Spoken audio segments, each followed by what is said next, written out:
Welcome to the Enlightened Pet Behavior Podcast. I'm your host, Susan Light. In a world overflowing with conflicting advice and often misguided information, my mission is to be your trusted source for accurate, kind, and truly effective strategies to understand and shape your pet's behavior. Join me as we shed light on common challenges and work to foster a deeper, more harmonious bond with our beloved furry family members. Today, we're talking about living ethically with animals. But before we get started, if you find the show helpful and enjoyable, please consider showing your support. Subscribing, following, rating, reviewing, and sharing with your friends just takes a moment, but significantly boosts the show's visibility, helping more pet parents discover it.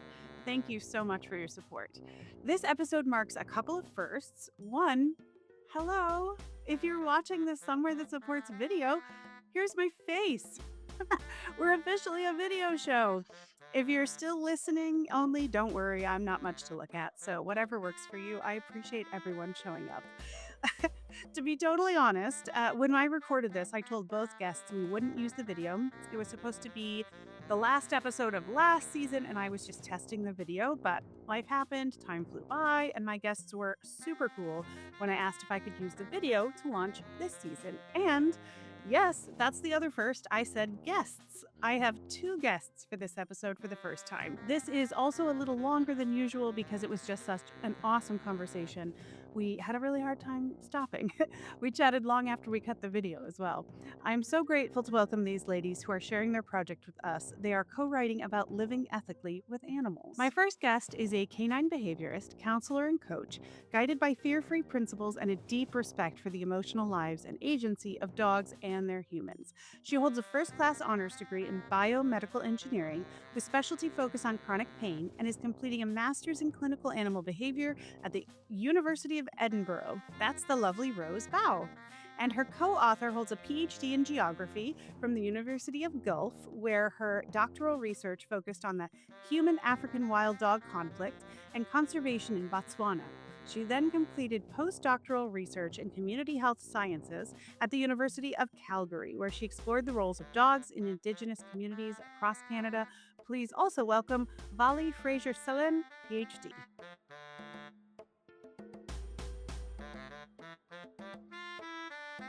Welcome to the podcast, ladies. Woo! Thank you for coming by. I'm super excited to talk about this. Do you want to tell everybody? So this is the first time I've had two guests at the same time, so there might be a little talking over each other as you know we decide who's talking. But do you guys want to talk a little bit about like what you do and what this study is that we're here to talk about? Let's do it. Valli, I volunteer you first. Okay, that's great. I had a feeling you were going to do that, but that's fine. I'm Valli Fraser-Celin. I run the Lives of Wild Dogs Instagram post, which is where all of this kind of originated, was on Instagram. Rose and I made a collaboration post and posted it, and it got a lot of traction. I think it was an interesting concept for a lot of folks to think about dogs in a different capacity. So I have a PhD in geography from the University of Guelph here in Canada. I study human African wild dog conflict and conservation in Botswana in Southern Africa. And part of my PhD was grounded in animal geographies, which is kind of a sub-branch of geography.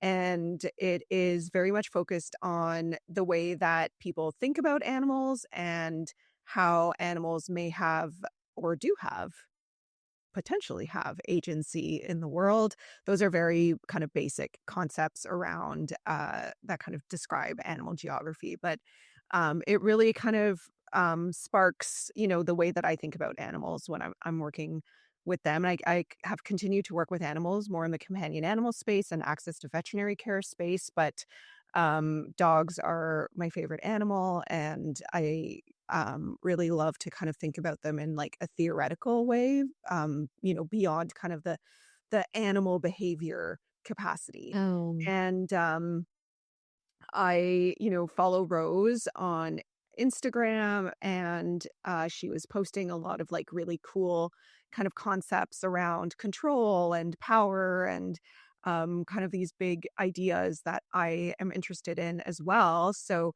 I just cold messaged her and I was like, "Hey Rose, like We wanna internet dated. We made we internet internet I date?" love it. I Yeah, I love was like, it. "Wanna hang out?" like, oh my god, with Yeah. me? Slid in, Okay. slid into her I DMs. slid into her DM. Yeah, and I was like, "What's up? You're cool. Like, wanna chat about these big ideas?" And Rose was like, "Well, now this is a good segue. What did you think, Rose?" So a quick background. Mhm. Actually, no, I'll answer that question first. I was panicking, not panicking as much as I was excited, but also like, oh my gosh, like, wow, this is a whole world of knowledge that I didn't even understand animal geography. I didn't know that was I guess I didn't know what that was in the theoretical space, in the research space, and I think that was very exciting to I guess the possibility of the delving into a little bit more where my passion started developing as I was going through my postgrad studies, which is a master's in clinical animal behavior.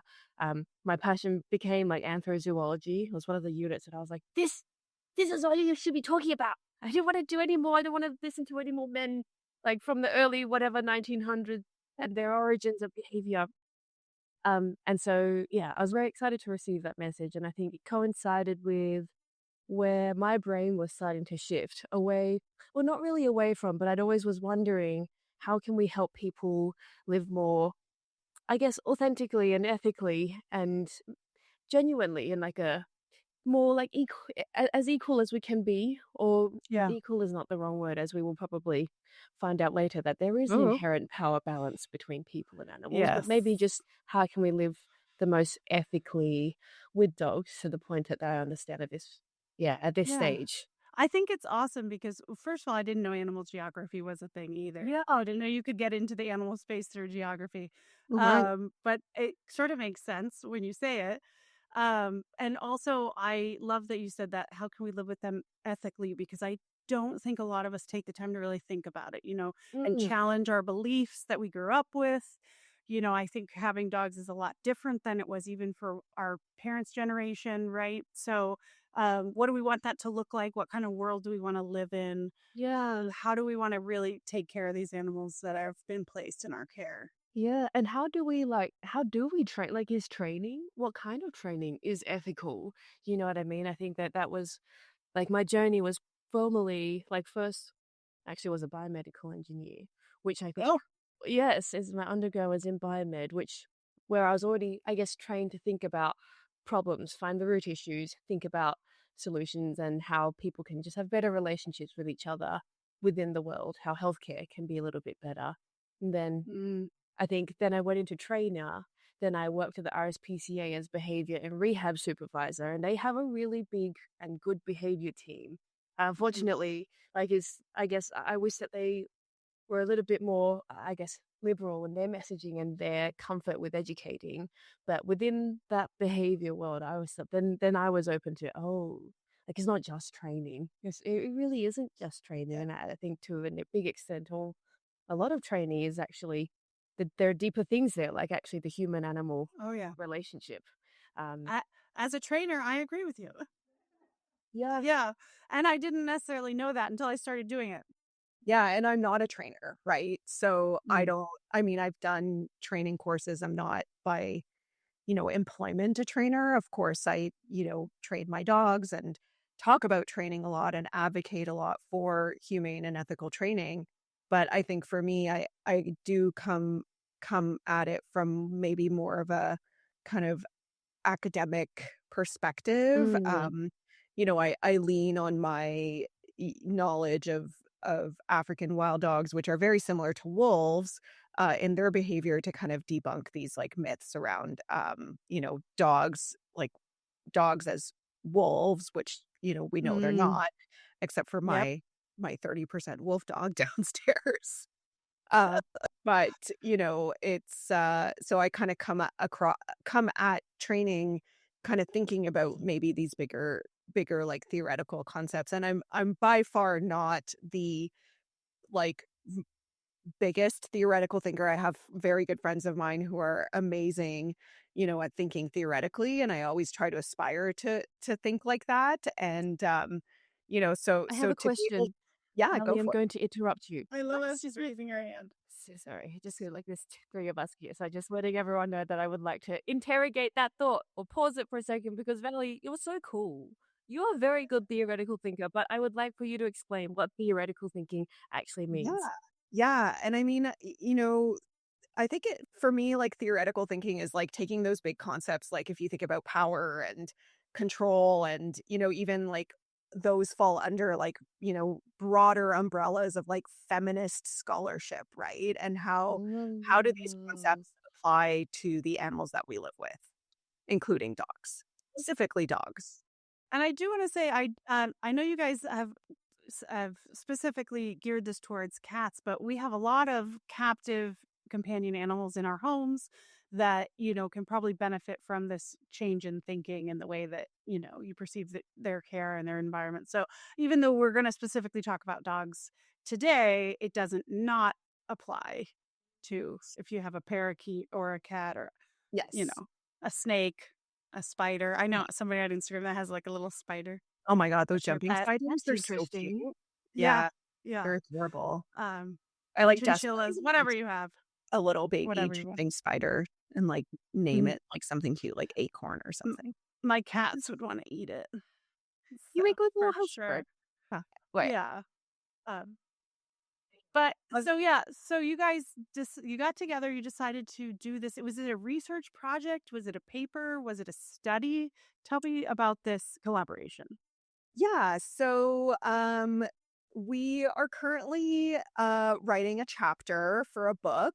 Our abstract was, accepted. We actually just enlisted a 3rd co-author, um, Oh. but, I still haven't even met her yet, so I'm meeting her, post-holidays, so maybe we can do a continuing a 2nd Mm. podcast episode at a later date. Obviously, we're not, you know, it's not a guarantee that the final paper will be accepted into this book chapter or as this chapter in Mhm. this book. But even if it isn't, we are still going to submit it somewhere eventually. So it will be published, hopefully somewhere someday, but hopefully in this book. So yeah, I And the guess book like is called. training for Oh, yeah, utopia. can you tell? Oh, Training Yes. for Utopia. Yeah. Who So is, Erin went pegging it? Like, Dr. who Erin is it Churchill? Jones. Yeah, Dr. Mm. Erin Jones is one of the editors. She wrote the book on consent. Um, so she wrote an entire book on consent, and she is one of these kind of like theoretical like big thinkers, which I really appreciate. But I had been kind of thinking about this idea around dog agency and training for uh, a couple of years. Oh, hi. So for a couple of years, and then this call for chapters came up, and I, you know, Rose, I think you had posted like an Instagram post around control, and I was like, ah, this is like cool. So I was like, I don't want to write this chapter alone. Like, I need to write this with someone. And so that's when I slid into Rose's DMs and was like, wanna write this like abstract and we can send it in.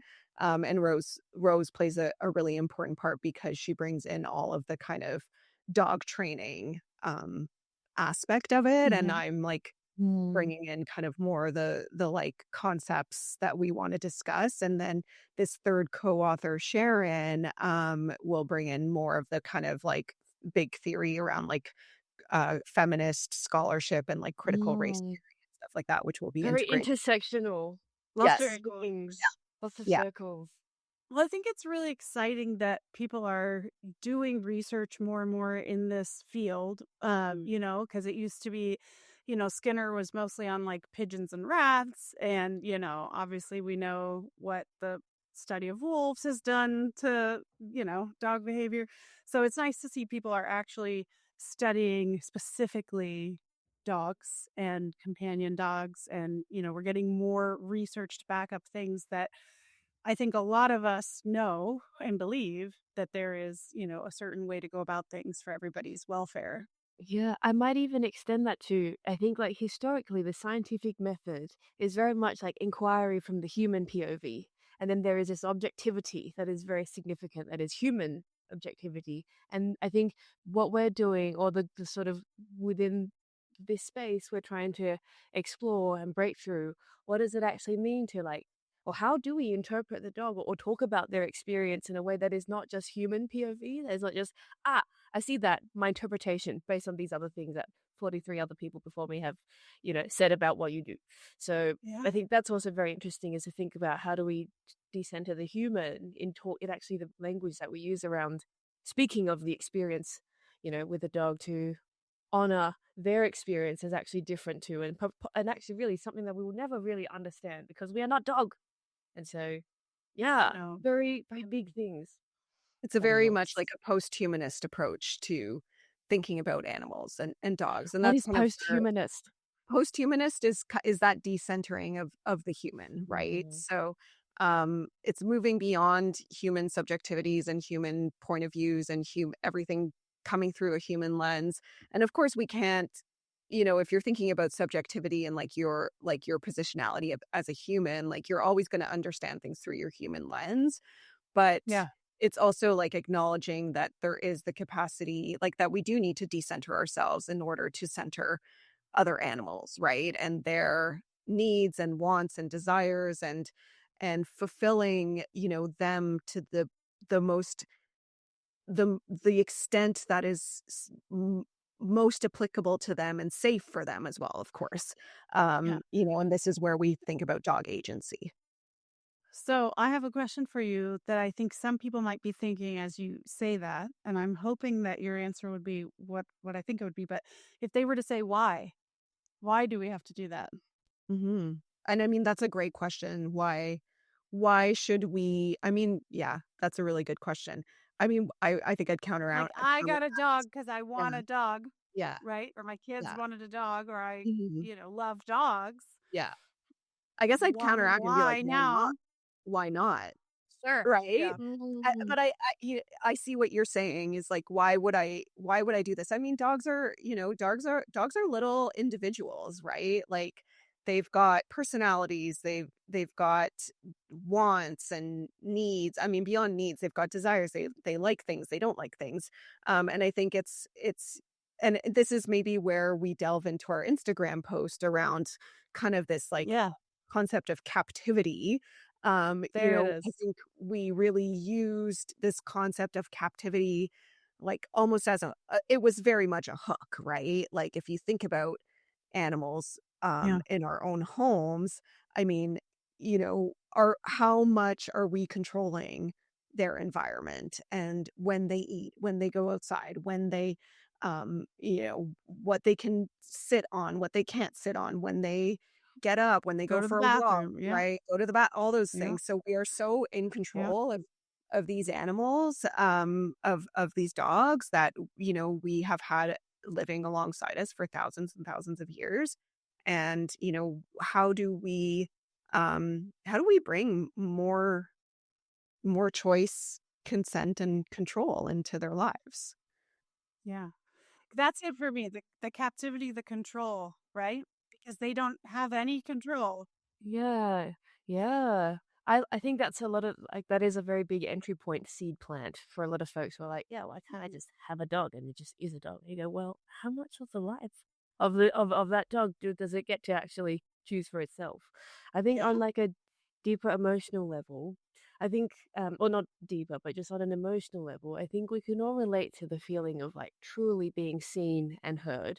And I go, oh, like when you like meet a friendship or have in a relationship or even with a mentor, with a teacher who makes you feel like, oh, they really know who I am. Like I might not always know who I am, but they somehow always they really know who I am.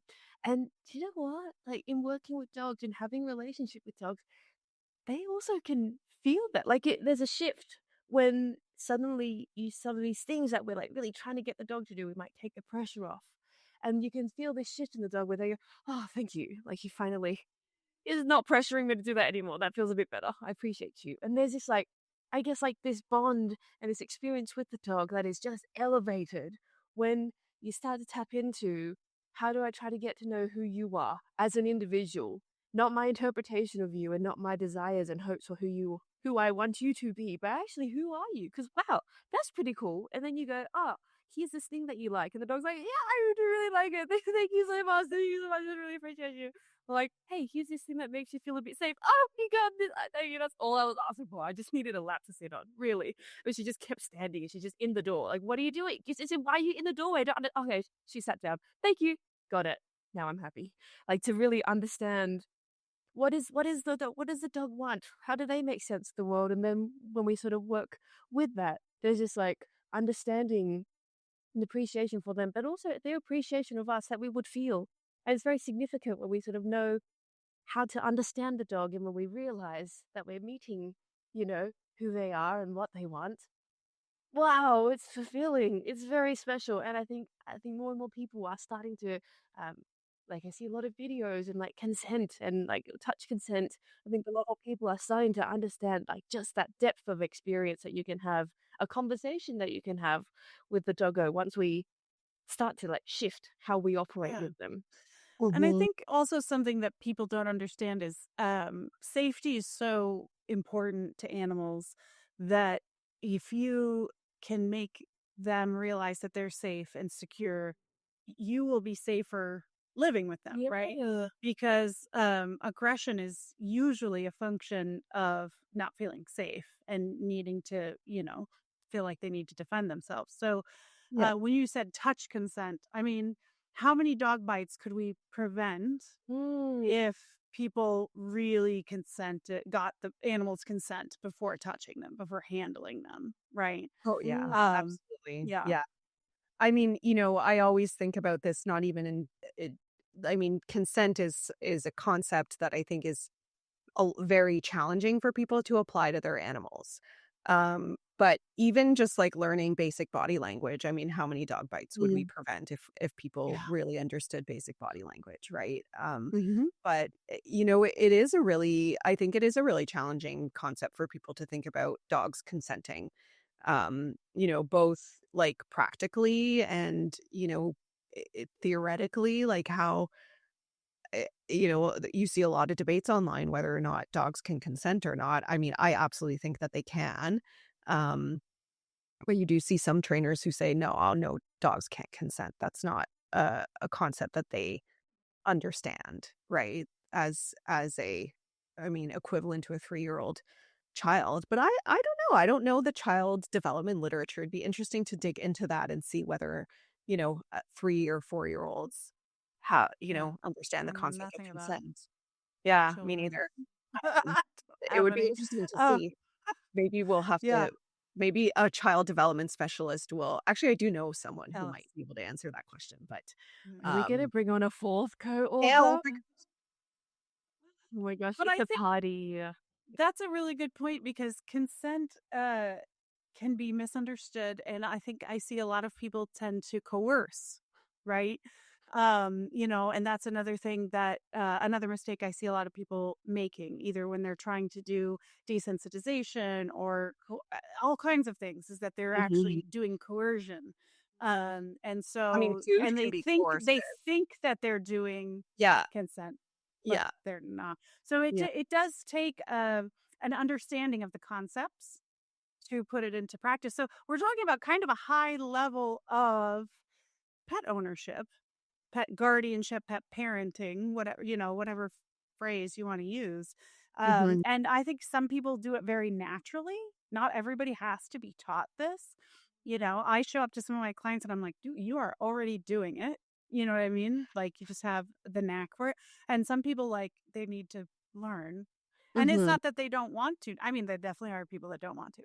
But most of my clients are perfectly willing to do it once they understand what we're talking about. There's so many people and so many dogs now. There's like a double of the amount of dogs in the last 3 years, and like, any sort of change in population before COVID. And I think then it begs a question, you know, normally a free roaming dog would have a lot of ability to choose where they want to go, what life they want to live. But now we've got more dogs. It means in that kind of Western context, I feel it means that we have to constrain them even more because we're space limited and we're resource limited. And I think And And we're I think it also limited by bylaws, right? By policies and bylaws within urban areas, especially in Western context, right? Like you're limited by, the bylaw that your dog is not supposed to be roaming in the streets, and they're not supposed to be barking, and they're not supposed to be, doing dog things, right? So,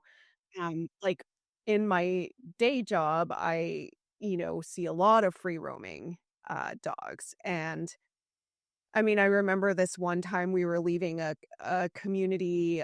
We had just done a spay neuter clinic in a community, and we were driving out, and I remember seeing there was one dog that was at just hanging out by someone's house, and these two other little dogs like ran up to this dog, and they had like a little conversation. You could see them, they were chatting away, and then all three of them took off across the street, like into the forest. And I was like, where are they going? Like, what do they talk about? Like, where are they going? What are they doing? Like, they all look so happy to like just be able to like, they went and like picked up their friend and like went on an adventure.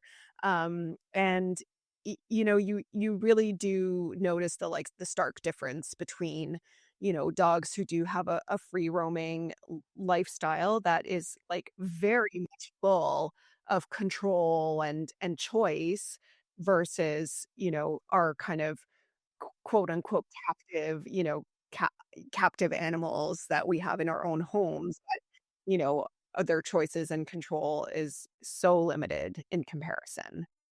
and their ability to express natural behavior and do dog and be dog is so limited. So I think, yeah, this is a very important part of the conversation on that like societal policy, animal management level as well. We'll slowly tap into that. So, what lessons could the average pet parent learn from if they're going to read this chapter?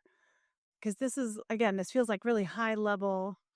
We've talked in really kind of vague concepts. Is there anything that somebody like listening to this episode can take away and be like, okay, I'm going to try to start doing this?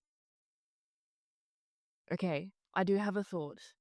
Um, there's this incredible book by Chloe Dalton, and it's called Raising Hair.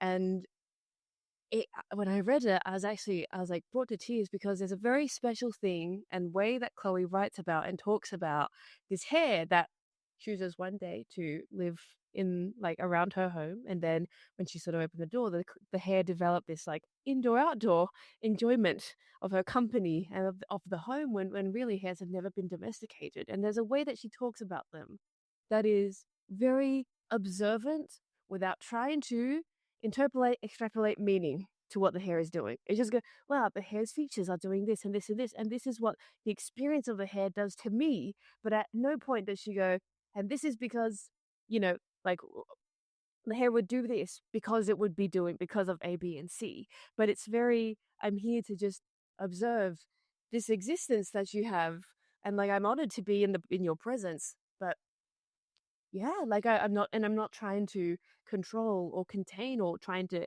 interpret your existence as much as I'm just trying to observe your patterns and understand who you might be as an individual. So I think a takeaway, I think, as like a model of how we'll be writing little extracts about our experience with the animals. A model of that kind of language is Chloe Dalton's Raising Hair book, is how I would love for people to start to talk about their dog, as opposed to don't put meaning to it. You're now calling him, you're making a story about Stubborn him. or Yeah, Mhm. that is not yeah. true. We don't know that, Yeah. but just notice what does the doggo do without putting meaning to it. That's what I would say is a takeaway. Mhm. Yeah, that's a great takeaway for sure. Yeah, I think there's, um, like it's easy to say, prescribe like do this, this, and this, but I think it is very much about, you know, okay, like if we want to give a very easy example for a pet parent who could apply a consent test, a petting to consent, or consent to pet. And we see this a lot in kind of our like dog training circles is like, okay, pet the dog for, a minute and then see if they move away or see if they come closer. I think that's a really a really great way for folks to, pet guardians to start to understand this concept of consent. And then even just like allowing their dogs more choice in their lives, right? Allowing them to have a bit more control over their environments. Like, another really kind of easy way for this is like let your dog choose which direction they want to go on a walk, right? Let your dog sniff for as long as they want. That's where you start to kind of integrate these concepts into like a real world setting. And I think we expect so much from our dogs. And kind of circling back to what Rose was saying is like let's remove these expectations from our dogs. Like let's take away the like, oh, you need to sit at every corner of the street. Oh, you need to not bark at the mailman. Oh, you need to, you know, uh, whatever it may be that we have put these high expectations at our dogs that is like, why does your dog really need to sit at the corner? Like your dog can stand at the corner. Like it doesn't really matter as long as they're not moving into traffic, right? Into the street, right? Um, and like that's very much like a control thing, right? Like it's Oh like, God. no, I told you that you need to sit I at every single I corner. just can't tell you how many times I've been in any situation, a vet office or like a daycare or Yeah. like whatever, and the dogs are stressed out and the person's like, sit, sit, sit, sit. And it's like, dude, just let them stand there and look around and they'll be like a lot more calm. Yeah. Like you're expecting them to do this and they don't need to sit and they maybe can't sit right now. Yeah. And, that's partly, I think a lot of people, that's just partly like we were saying, that's just what is easy it's easy to teach dogs to sit, right? It's an easy way for people to understand how to train a dog is to get them to sit. Um, but at the same time, I think it's just such an overused behavior that I mean, at the end of the day, like when do I really ever ask my dog to sit? Never.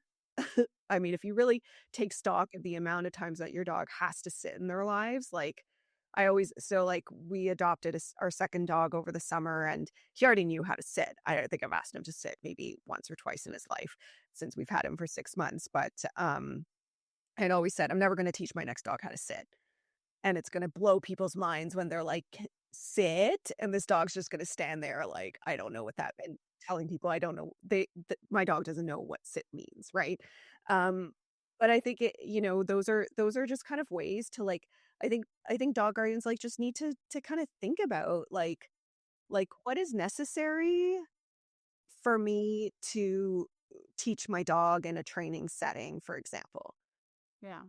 And it varies dog to dog, right? Well, I always say leave it, drop it, recall are like the life-saving ones that I think you should teach your dog. And everything else is gravy and showing off. But like I have two little dogs. I have a 8-pound dog and a 15-pound dog. I let them jump all over me when I get home Yeah. because I really like it. Yeah. And they're this big. But if Yeah. I had an 80-pound dog, maybe them careening right at my face every time I came in might not be great, right? So it's like, Mm. it can vary dog to dog, right? So sometimes But yeah, yeah. and person to person and situation to situation, right? Do you live in an apartment? Do you live in a house? Yeah. Do they spend a lot of time in the yard? Maybe they don't need a good heel. You're not walking Absolutely. out Yeah. that Yeah. much. And I Yeah. and I kind of think that like, you know, it's not even about, it's about people kind of having their, putting the ego aside and being like, okay, you know, what is really like why am I asking my dog to do this? Mm. I think that's a really good question. From a biomechanical perspective, a lot of these things that we want our dogs to do, like a sit, actually requires a lot of engagement of like your lower back, your glutes, your legs, and our dogs exert themselves so fiercely that a lot of them would be sore if not already having underlying, actual limitations in their joints or parts of their body. So a sit is actually a lot, and you'll see a lot of dogs who are compensating when they try to sit. They might have a leg Or out. They might, flipping. or On yeah, I don't know. I know hardwood floors are very popular right now. I have hardwood floors, and I sometimes I'll see their legs flipping. I'm like, it's with it clearly not balance. very comfortable. Yeah, Yeah. even like if we think about them walking in a heel, that then affects how short their sort of strides are going to be. And looking Because up at you. yeah, we're sort of creating almost these secondary pain points because of these, I guess, how we're taught, what a good dog should be. So I guess, What a well-trained dog would. yeah. So I guess also, like, from an empathetic perspective for the human listening to the podcast, I guess we encourage you, we give you permission to, like, let go of, I guess, arbitrary good dog terms and 100%. think about like safety is important.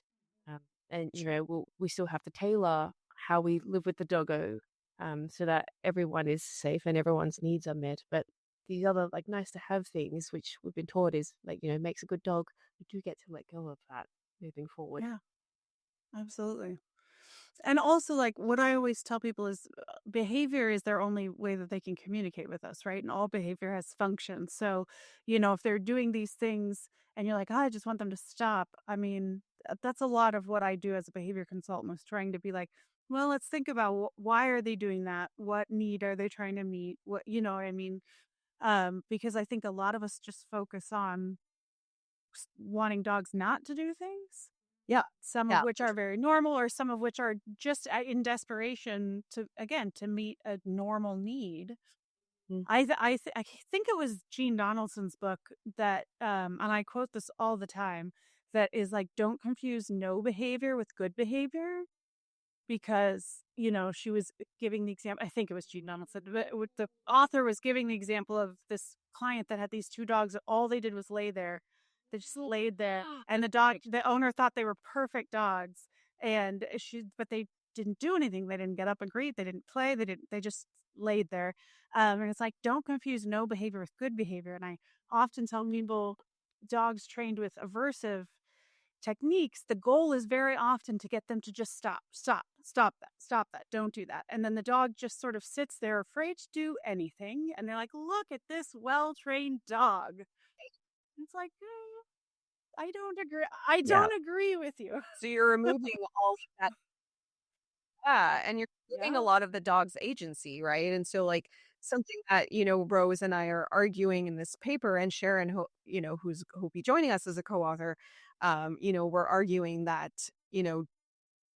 control, choice, and consent are specific ways that dogs can have more agency within the dog training process, right? So if you're integrating more options to consent, even opting in and opting out of a training session, more, control within the training session or their environments, and then of course, control and having more choice in their lives, period.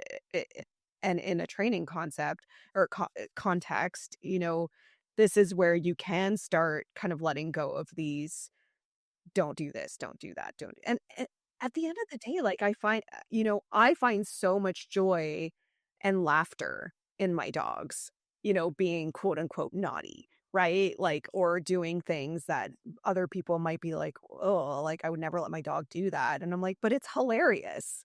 Like, we have so much fun. Like, I love it when my dog, shreds the toilet paper. greets me at the door and is like, yeah, I think it's great. I'm like, go for it, dude. Like, you do you, like, it's like, I mean, my dog is chewed, like, he's a chewer and he's an anxious chewer, and he has chewed up like the couch, and he's chewed up little corners of things, and I'm just like, well, obviously, either I'm not meeting your need, or you are feeling a certain way and you needed to do this in this instant to feel better. And that's okay, because I do that all the time, right? Like, I think about it, like, I'll like rip up a piece of paper or something. Like, you know what I mean? Like, there's so many things that, we don't want our dogs to do. When at the end of the day, they, like you Yeah. said, they're really just Or like this expressing idea that they themselves. should do things And because they respect us. That's another one that really irks me. It's like, yes, you don't yeah. I act mean, like that, respect is that. you know?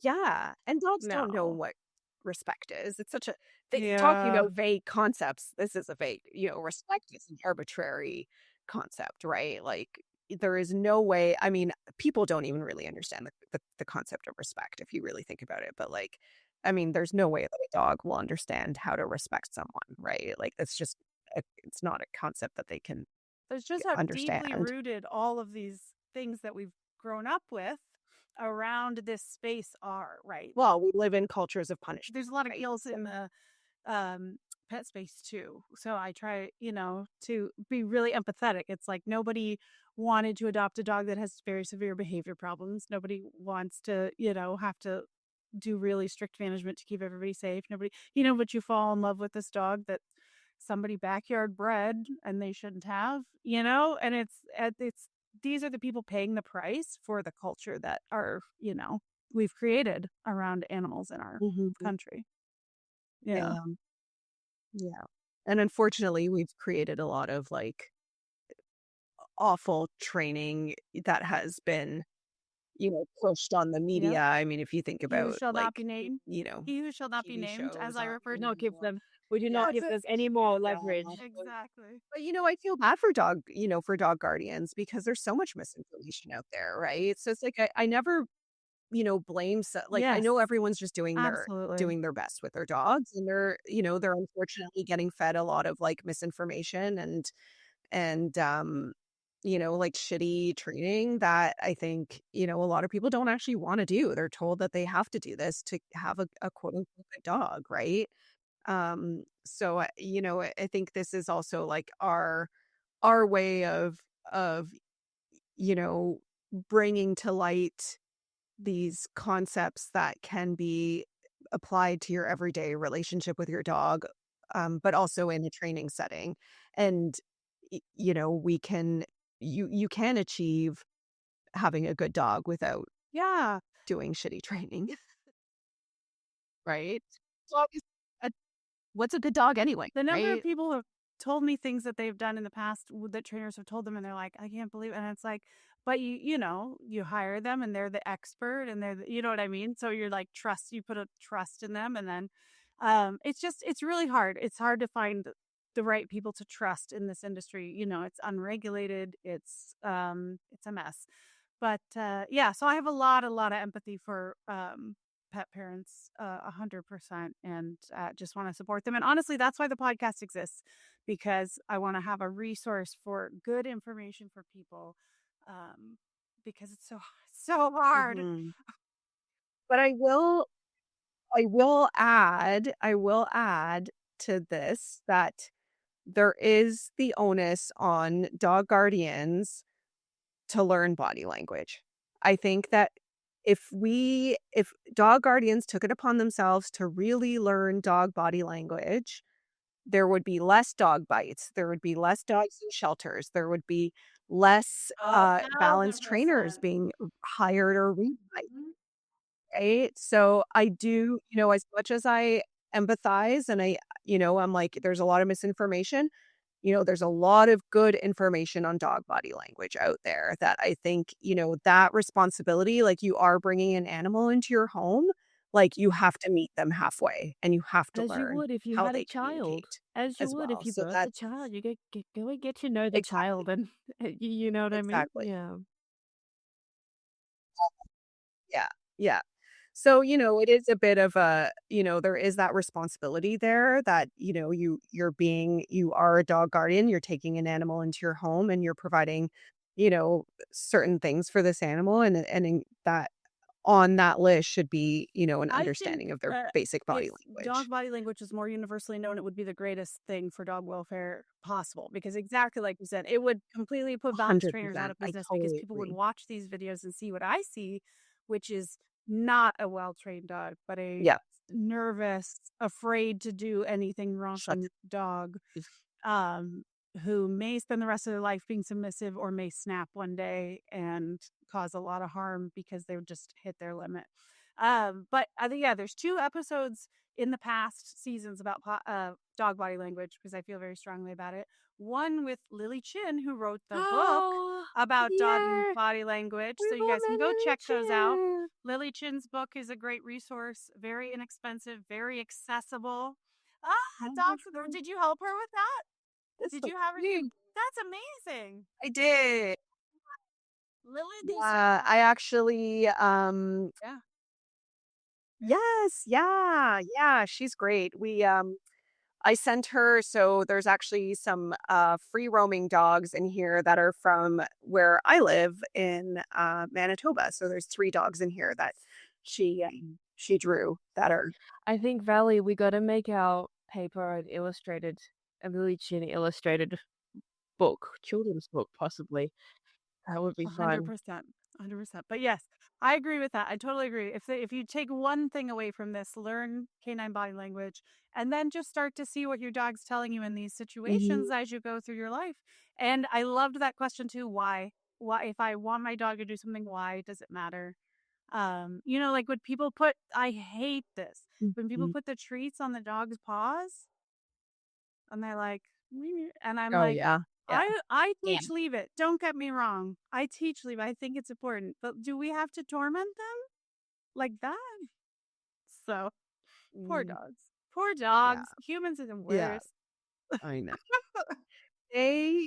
Dogs are freaking Very angels, man. resilient. Like They deal with a lot of they us. are Yeah. they're they pick up so much from humans.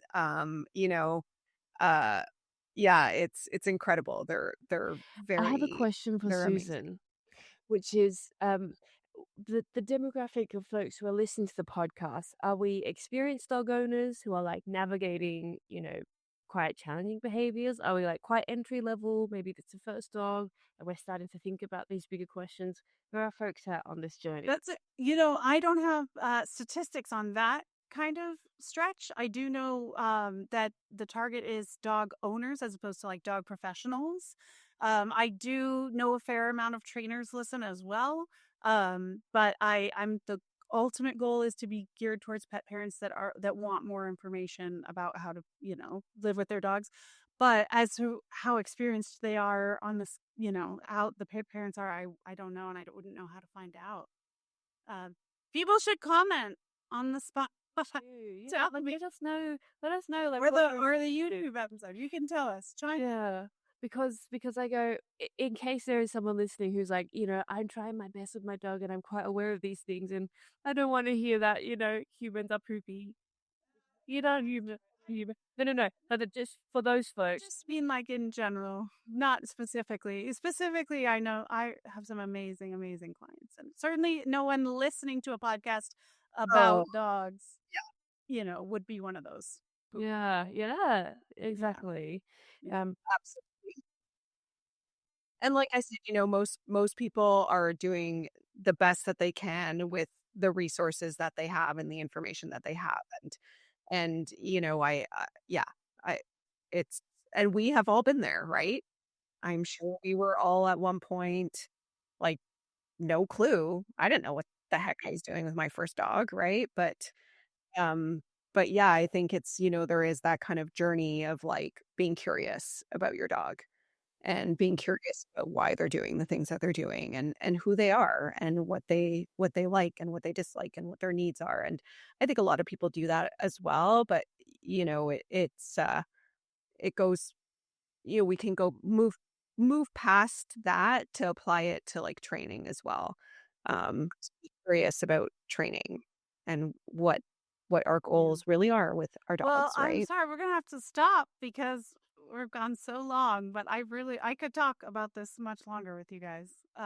Thank you so much for coming by, and we'll look forward to that book. So we don't have any kind of timeline though, probably on it. Um, I guess we're supposed to submit in spring, so yeah, we'll hopefully have a draft in the spring, and then we'll kind of have a timeline from there. But yeah, I'm not quite sure. And Spring. of course, it still needs to Spring is be our still needs to be autumn. accepted. Spring Oh, 2020. that So like March. Yeah, March-ish sorry, next year. we're on the south, Late so April. Yeah. March all right. 2020. Wow. Yeah, yeah, but I'm not sure what their publication Okay. dates and all that stuff is, and of course, our chapter has to be finally accept. Our abstract is accepted, but then the paper has to be accepted as well for the book. But I I think so. I think we're gonna do I a good think job. so. Yeah, for We, sure. We will. yeah. We're gonna do a good job. We're We putting it out in the always universe. do. We always do. Yeah. Of course. You always do. We do good Well, jobs. thank you, Yeah. ladies. You did a great job today. Thank you, Renee. Thank you for having us. Thank you. Yes. One more thing. Thanks so much for having us, Susan. Thank you for listening to the Enlightened Pet Behavior Podcast. I hope you and your beloved pets have found valuable insights for a more harmonious life together. Please remember that this podcast provides educational information only and is not a substitute for professional veterinary or behavioral advice. If you need personalized support, please don't hesitate to contact me and we can explore how we can work together to achieve your pet behavior goals. You can reach me at enlightenedpetbehavior.com or via email at susan@enlightenedpetbehavior.com. This episode was edited by Monty Light. Special thanks to Mac Light for composing the podcast's music. You can find him at maclightsongwriter.com. Treasure those fur babies, and I'll talk to you next time.